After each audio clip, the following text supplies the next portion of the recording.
جمعية الدعوة والإرشاد وتوعية الجاليات بمحافظة بدر.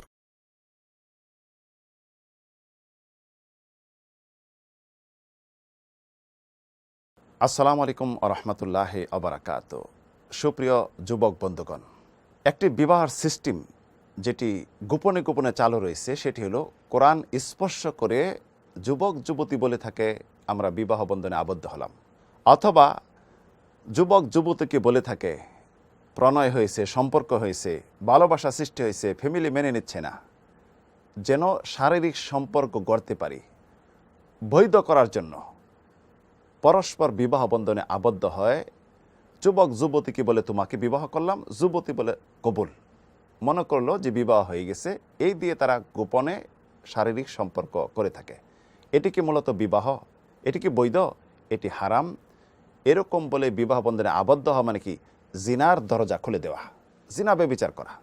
অনেকে আবার এই ক্ষেত্রে একটি হাদিস দলিল ভিত্তিক নিয়ে আসেন, সেটি হলো আবু দাউদ, তিরমিজি, ইবনে মাজাহ হাদিস বর্ণনা করেছেন। আবু হুরায়রা রাদিয়াল্লাহু আনহু থেকে হাদিস বর্ণিত, সালাসুন জিদ্দুহুন্নাল জিদ ওয়া হাজলুহুন্নাল জিদ, আন নিকাহ ওয়াত তালাকু ওয়ার রাজাহ।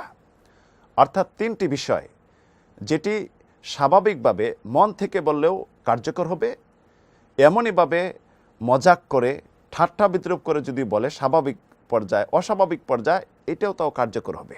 সেটি হলো বিবাহ শাদী, তালাক। এমনইভাবে দুই তালাকপ্রাপ্ত মহিলা ইদ্যত থাকাকালীন সময় ফিরে নিয়ে আসা, রাজা যাকে বলা হয়। এই দ্বারা যুবক যুবতী ভাই বোনেরা দলিল গ্রহণ করে নেয়। যেহেতু তিনটা বিষয় হাসি মস্কারি করলেও পতিত হয়ে যায়, কার্যকর হয়ে যায়, তা আমাদের বিবাহ বৈধ। এটি কখনো বৈধ হতে পারে না। বিবাহর জন্য যেটি শর্ত, অভিভাবকের সম্মতি।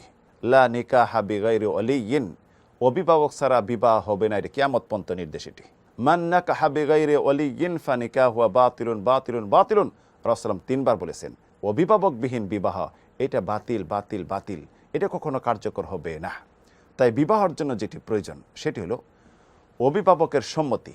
অভিভাবক নিজে বিবাহ চুক্তি সম্পাদন করতে পারে, তা না হলে তার অধীনস্থ আরেকজন তার অনুমতি সাপেক্ষে এটি করতে পারে। অভিভাবক মেয়ের অনুমতি নিয়ে এসে ছেলের সম্মুখে দুইজন মুসলিম সাক্ষী উপস্থিত থাকবে, যারা মেয়ের ফ্যামিলিগত সবাইকে চিনে। বলবে অভিভাবক ছেলেকে, আমার মেয়েকে তোমার কাছে বিবাহ দিলাম, তোমার অধীনস্থ করে দিলাম। ছেলে বলবে কবুল, গ্রহণ করলাম। তাহলে বিবাহ হয়ে গেল। এর মাঝে মহারানা উল্লেখ থাকতে হবে, প্রচার করতে হবে, সুন্নত এলান করা, ঘোষণা দেওয়া, গর্বও হতে পারে।